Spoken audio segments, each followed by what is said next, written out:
विद्यार्थी संख्या पद्धति के प्रश्नों को हल करना सीख रहे हैं और यहाँ आज इस वीडियो में यह प्रश्न हम विद्यार्थियों को सिखाने जा रहे हैं। बताइए कि निम्नलिखित संख्याओं में कौन कौन सी संख्याएं परिमेय तथा कौन कौन सी संख्याएं अपरिमेय हैं। तो कारण सहित विद्यार्थियों को बताएंगे। जैसे फर्स्ट पार्ट हमारा पास है √23। तो देखिए 23 कैसी संख्या है? अभाज्य संख्या है, नंबर 1। दूसरी बात, इसका वर्गमूल निकलना चाहिए। तो हम जानते हैं कि अभाज्य संख्याओं का वर्गमूल नहीं निकलता है। तो फिर अब प्रश्न उठता है कि वर्गमूल किन संख्याओं का निकलता है जो सही रूप में प्राप्त हो। तो हम जानते हैं जैसे 16 एक पूर्ण वर्ग संख्या है और इसका हम अंडर रूट अगर निकालना चाहेंगे तो हम 16 का वर्गमूल 4 निकाल लेंगे। इसी प्रकार हम 64 हमने देखा एक संख्या है, यह भी एक पूर्ण वर्ग संख्या है, इसका भी वर्गमूल हम निकाल सकते हैं। यहाँ पर निकलेगा 8 निकल आया। यदि हमने देखा कि एक संख्या हमारे पास है 4/25 जो भिन्न के रूप में है और परिमेय है, अब इसका वर्गमूल हम निकालना चाहें तो हम इसका वर्गमूल निकाल सकते हैं। 4 का वर्गमूल 2 और 25 का वर्गमूल 5, क्योंकि अंश भी इसका पूर्ण वर्ग है और हर भी इसका पूर्ण वर्ग है। अर्थात यदि कोई संख्या पूर्णांक के रूप में हो और वह पूर्ण वर्ग हो तो उसका वर्गमूल पूर्णांक होगा। यदि कोई संख्या p/q के रूप में हो और उसका अंश और हर दोनों ही पूर्ण वर्ग हो तो उसका भी वर्गमूल एक परिमेय संख्या प्राप्त होगा। अन्यथा इसके अलावा हम जितनी भी संख्याओं का वर्गमूल ज्ञात करेंगे वह वर्गमूल क्या होगा? उसका शुद्ध मान प्राप्त नहीं होगा पूर्णांक के रूप में। तो वहाँ पर जब शुद्ध मान नहीं प्राप्त होगा तो वहाँ पे दशमलव में मान प्राप्त होंगे और उन दशमलव के मानों में एक समस्या उत्पन्न होगी। कौन सी समस्या उत्पन्न होगी? कि या तो वे आवर्ती होंगे या वे अनावर्ती होंगे, शांत अशांत में प्रकट हो सकते हैं। चूंकि यह अभाज्य संख्या है इसलिए इसका जो परिणाम होगा वह एक अपरिमेय संख्या होगा। तो हम लिखेंगे क्या? चूंकि 23 एक अभाज्य संख्या है ना, अर्थात यह पूर्ण वर्ग नहीं है, अतः √23 एक अपरिमेय संख्या है। एक तो आपको इस तरीके से हमने समझाया। दूसरी बात, सेकंड क्वेश्चन देख लीजिए। अच्छा, और इसका दूसरा तरीका भी आप कह सकते हैं कि यदि कोई संख्या परिमेय नहीं है तो वह अपरिमेय जरूर है। परिमेय संख्या के बारे में क्या बताया गया? जिस संख्या को p/q के रूप में प्रकट किया जा सके और p तथा q दोनों ही पूर्णांक होने चाहिए, अंडर रूट में नहीं होने चाहिए। q ≠ 0 और उसका हर शून्य नहीं होना चाहिए, तो ऐसी संख्या परिमेय संख्या कहलाती है। इसके अतिरिक्त यदि संख्या आपको मिल रही है तो वह अपरिमेय संख्या है। तो यहाँ पर इसको हम p/q के रूप में लिख तो सकते हैं, लेकिन इसका अंश पूर्णांक नहीं मिल रहा है, अंडर रूट में मिल रहा है, इसलिए यह एक अपरिमेय संख्या है। अब आते हैं √225। तो यहाँ भी देखो अंडर रूट लगा हुआ है, लेकिन इसके अंदर जो 225 है वह एक पूर्ण वर्ग संख्या है। तो हम लिखेंगे क्या?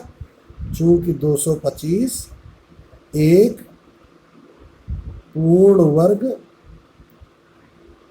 संख्या है, अतः 225 का जो वर्गमूल है वो क्या होगा? 15 निकल आएगा। 15 का स्क्वायर होता है। तो अतः क्या कहेंगे? यह एक परिमेय संख्या है। चलिए थर्ड पार्ट देखते हैं। 0.3796। अब जरा विद्यार्थी ध्यान दें, ये इसके दशमलव के स्थान निश्चित हैं। दशांश, सौवांश, हजारवांश और 10,000वांश, इसके बाद कोई भी अंक नहीं है। तो निश्चित है अर्थात यह दशमलव शांत प्रकृति का है, अर्थात इसे P/Q के रूप में प्रकट किया जा सकता है। तो अब देखते हैं 0.3796। अब दशमलव के नीचे 1 लिखते हैं, बाकी दशमलव के बाद जितने भी अंशात्मक संख्याएं हैं सब के नीचे हम 0 लिखते हैं। अब हम दशमलव हटा सकते हैं। ऐसा करके अब दशमलव को हटाया जा सकता है। इसका एक दूसरा भी स्वरूप आप देखें कि जैसे 0.3796 लिखा है।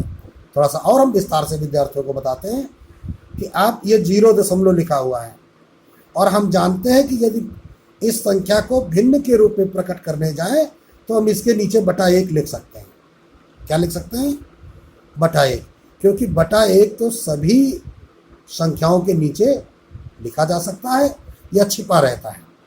तो इसको हमने इस रूप में लिख दिया, बटा 1 लिख दिया। अब इस 1 को यदि हम दशमलव संख्या के रूप में लिखें तो हम ऐसे भी लिख सकते हैं। क्या लिखा है? 1.0000, अर्थात ये नीचे 1 ही लिखा हुआ है।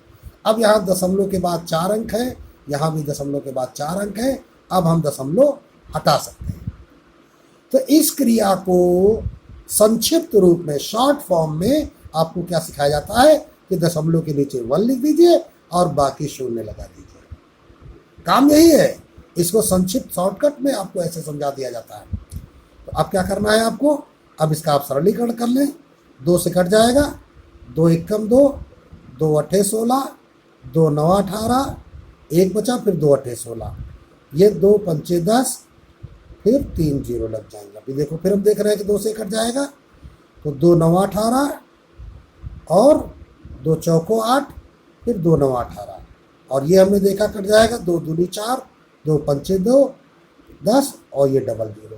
तो इस प्रकार ये मान जो हमें प्राप्त हुआ ये 949/2500। तो ये देखिए P/Q के रूप में प्राप्त हो गया।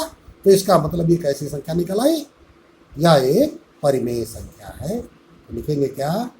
अतः 0.3796 एक परिमेय संख्या है। अब आते हैं फोर्थ पार्ट पे। फोर्थ पार्ट क्या है? आप देख सकते हैं 7.478478, 7.478478 और आगे एंड सो ऑन लगा है। यानी दशमलव ये क्या है? शांत नहीं है। कैसा है? अशांत है। आगे जाके स्थिर नहीं हो रहा है, तो अशांत है। तो अब इसको आप कैसे लगाएंगे? तो इसका भी हम जब देखते हैं तो इसे हम P/Q के रूप में प्रकट कर सकते हैं कि नहीं कर सकते हैं, जरा हम देखते हैं। यहाँ पर बच्चों देखिए क्या हो रहा है। जो भी संख्या यहाँ पर है क्या हो रहा है? 478 ये 4 7 8 की पुनरावृत्ति बार बार हो रही है। 7.478 और इस पर हम बार लगा सकते हैं। इसको हम संक्षिप्त रूप में इस प्रकार लिख सकते हैं। और ये है क्या? आवर्ती संख्या है। चूंकि यह संख्या कैसी है? अशांत आवर्ती है। 478 बार बार इसमें मिल रहा दशमलव के बाद। तो अशांत आवर्ती संख्याएं परिमेय संख्याएं होती हैं। तो अतः यह एक परिमेय संख्या है।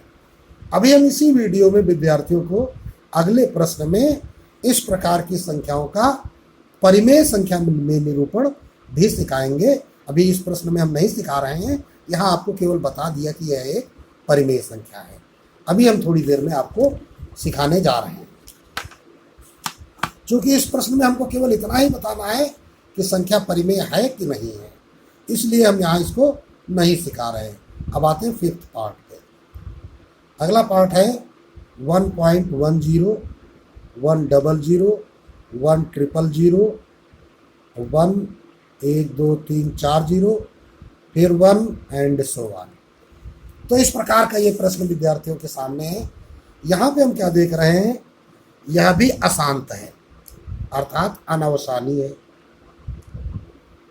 और इसके साथ साथ क्या रहा है, यहाँ देखिए 10, 100, 1000, 10,000, अब लाख, अर्थात जो दशमलव के बाद के अंक हैं इनमें पुनरावृत्ति नहीं हो रही है, आवर्तता का गुण नहीं पाया जा रहा है। तो अनावर्तता का गुण पाया जा रहा है, क्योंकि यह दशमलव प्रसार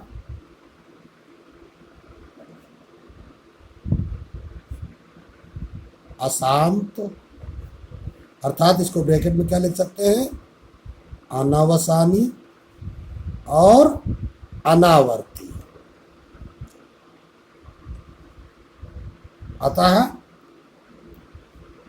यह एक अपरिमेय संख्या है। यह एक कौन सी संख्या है, अपरिमेय संख्या है।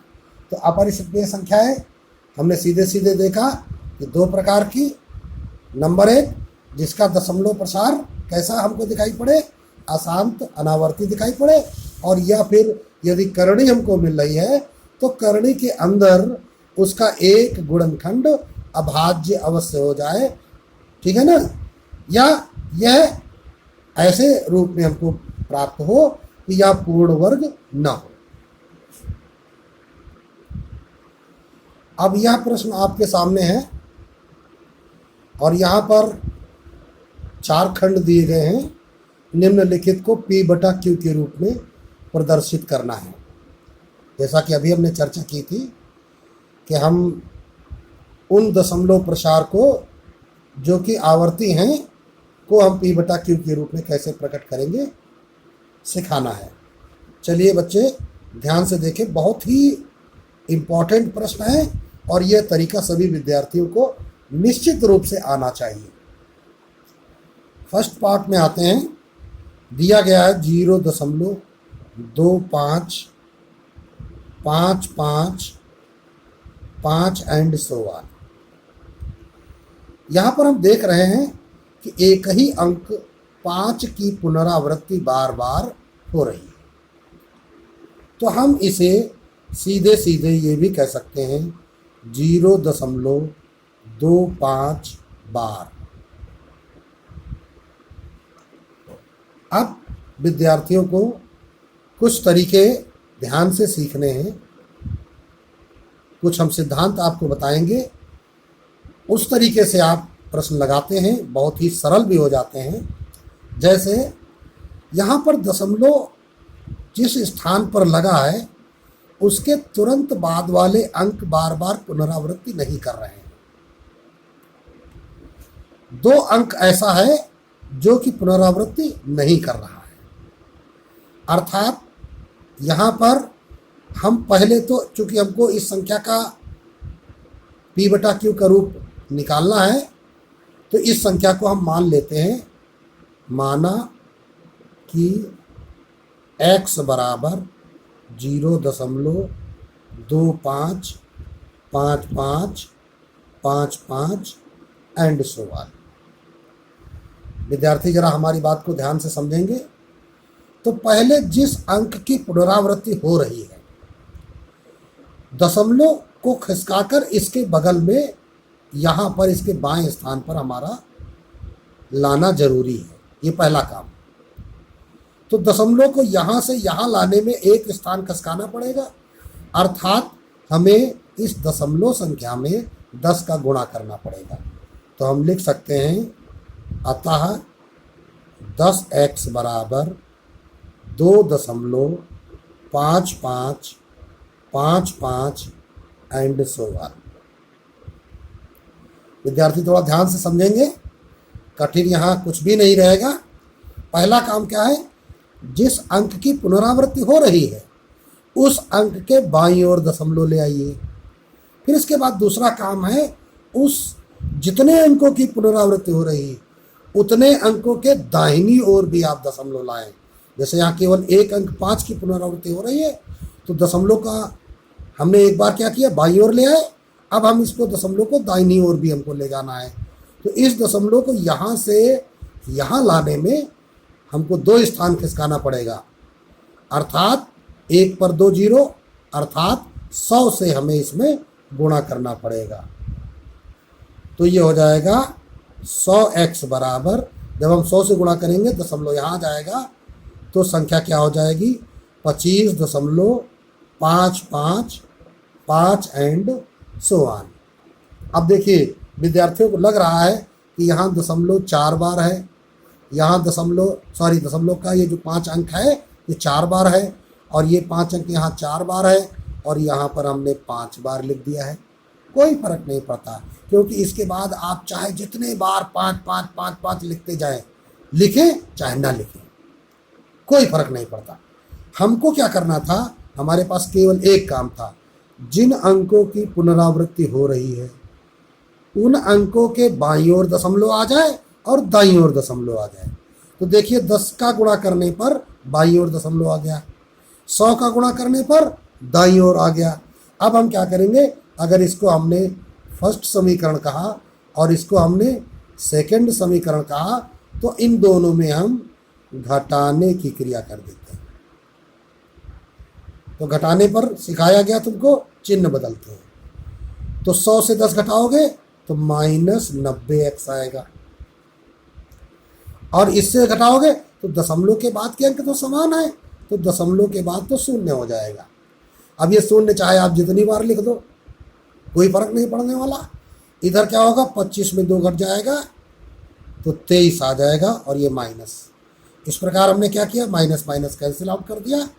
x बराबर 23/90, x बराबर 23/90 आ गया, और x ये था क्या, ये संख्या थी। तो हम लिख सकते हैं अतः 0.2555 एंड सो ऑन बराबर 23/90, और यही आपका आंसर हो गया। ठीक है ना, ये आपका आंसर हो गया, और ये जो आंसर प्राप्त हुआ है आपका, वह एक परिमेय संख्या का रूप है। एक बात और ध्यान रखना है कि हम देख लेते हैं कि ये क्या काटने पर सरल हो जाएगा। अगर सरल हो जाए तो उसको सरलतम रूप में लिखिए। चलते हैं, आते हैं, अब हल करेंगे हम इसका सेकेंड पार्ट। विद्यार्थियों को समझ में आ गया होगा, लेकिन आने वाले अन्य प्रश्नों से और अधिक समझ में आएगा उनको। यहाँ पर 0.123 परावर्त लगा हुआ है, अर्थात जब इसका विस्तार हम करेंगे तो हमको क्या लिखना होगा, 0.12। 3 पे केवल आवर्त लगा हुआ है, अर्थात अंक 3 की पुनरावृत्ति हो रही है। ठीक है, तो अब विद्यार्थियों को ध्यान क्या देना है, क्योंकि इस संख्या को ही परिमेय संख्या में निरूपित करना है, तो हम लिखेंगे माना कि x बराबर 0.123333 एंड सो ऑन। अतः अब हमारे पास काम क्या है, किस अंक की पुनरावृत्ति हो रही है, 3 3 3 3। तो हमारे पास 3 के बाईं ओर दशमलव लाना है हमको, और 3 के दाईं ओर दशमलव लाना है। तो बाईं ओर दशमलव लाने के लिए दशमलव को 2 स्थान खिसकाना पड़ेगा, अर्थात 100 से गुणा करना पड़ेगा। तो 100x करने से क्या हो गया, ये दशमलव 2 स्थान इधर खसक गया, ये आ गया 12.3333 एंड सो ऑन। अब देखिए दशमलव को 3 के दाईं ओर लाने के लिए हमें 3 स्थान खसकाना पड़ेगा, अर्थात 1 पर 3 जीरो, 1000x, 1000 से गुणा करना पड़ेगा। तो जब हम 1000 से इसमें गुणा करेंगे तो हमारे पास क्या हो जाएगा, ये 0.3 स्थान खसक जाएगा, अर्थात 123.3333 एंड सो ऑन। ये हमारी फर्स्ट इक्वेशन, ये सेकंड इक्वेशन। फिर वही क्रिया घटाने पर, और जब हम इसको घटाएंगे तो चिन्ह बदलेंगे, और चिन्ह बदलने के साथ साथ क्या होगा, 1000 में से 100 चले गए तो 900 x, 123 में 12 घटाएंगे तो 3 में 2 गया 1, 2 में 1 गया 1, और ये 111 हो गया 0.0। तो x बराबर 111/900। तो इस प्रकार यह एक परिमेय संख्या के रूप में निरूपित हो गया। तो क्या लिख देंगे, अतः 0.123 आवर्त बराबर 111/900, और ये आपका आंसर हो गया। इस प्रकार यह प्रश्न भी विद्यार्थियों का कंप्लीट हो गया। अब आइए देखते हैं अगला प्रश्न देखेंगे। थर्ड क्वेश्चन विद्यार्थी देखेंगे।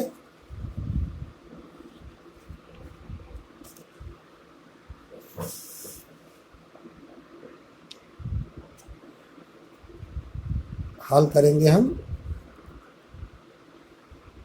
Third part.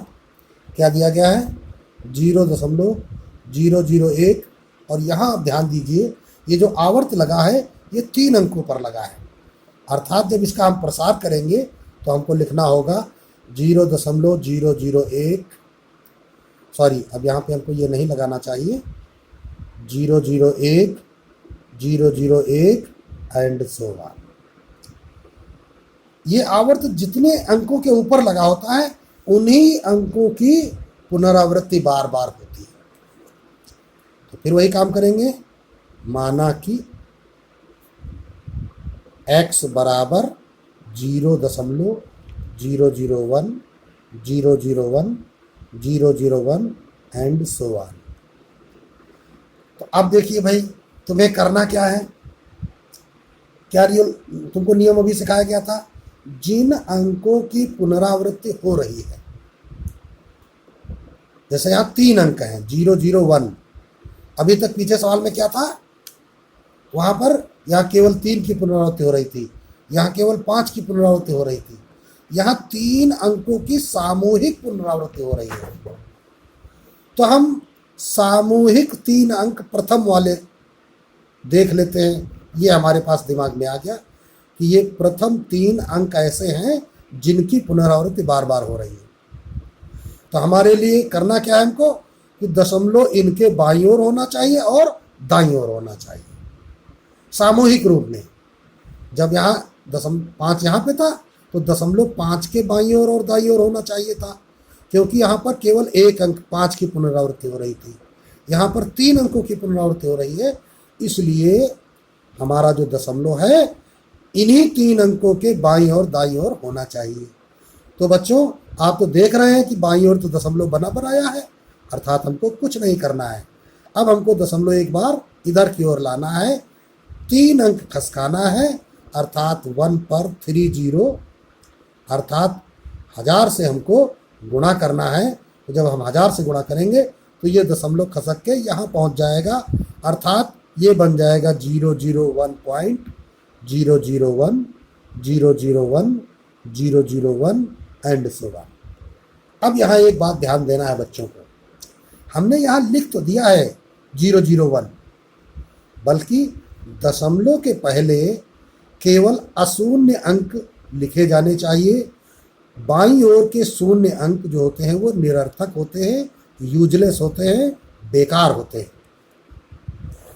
चलते हैं घटाने पर, फिर वही काम।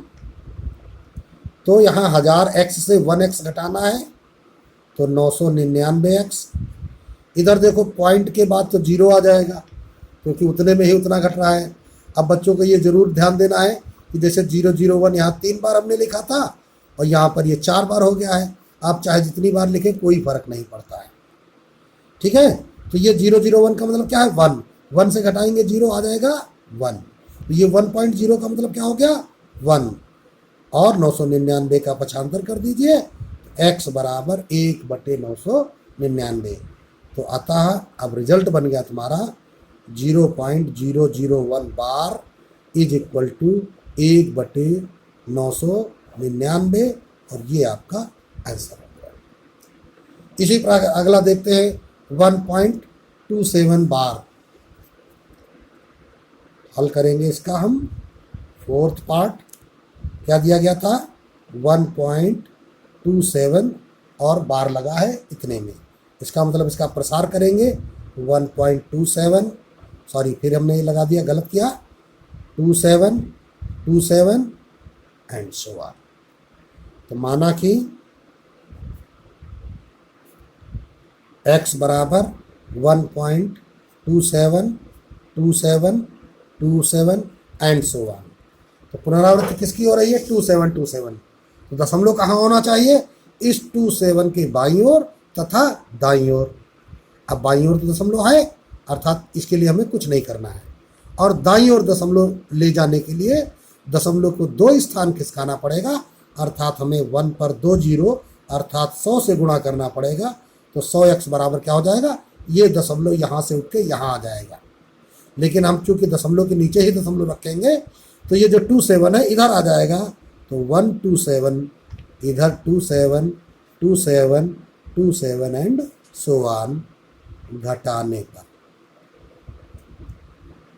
बच्चों को अच्छी तरीके से समझ में आ रहा होगा। चलिए भाई चिन्ह बदल देते हैं।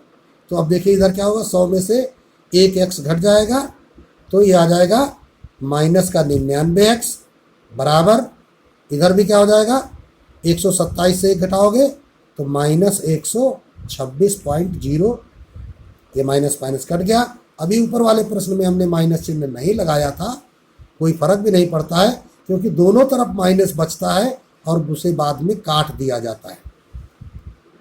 ठीक है, तो ऐसा कर भी सकते हैं। चलिए, तो इस प्रकार हमने देखा ये क्या आ गया x बराबर 126/99। क्या इसे सरल किया जा सकता है? तो चला देखते हैं। 99 में 3 का भाग जाएगा। ठीक है, तो ये देखो 3 चौको 12, 3 दूनी 6, और ये देखो 3 त्रिकोणों 3 त्रिकोणों। फिर देखते हैं 3 एकम 3, 3 चौको 12, 3 एकम 3, 3 एकम 3, 14/11 आ गया। तो इसको वैल्यू को हम क्या कह सकते हैं x बराबर 14/11, और या फिर हम इसको इस रूप में भी लिख सकते हैं 11 एकम 11, 1 सही 3/11, ऐसा भी लिख सकते हैं।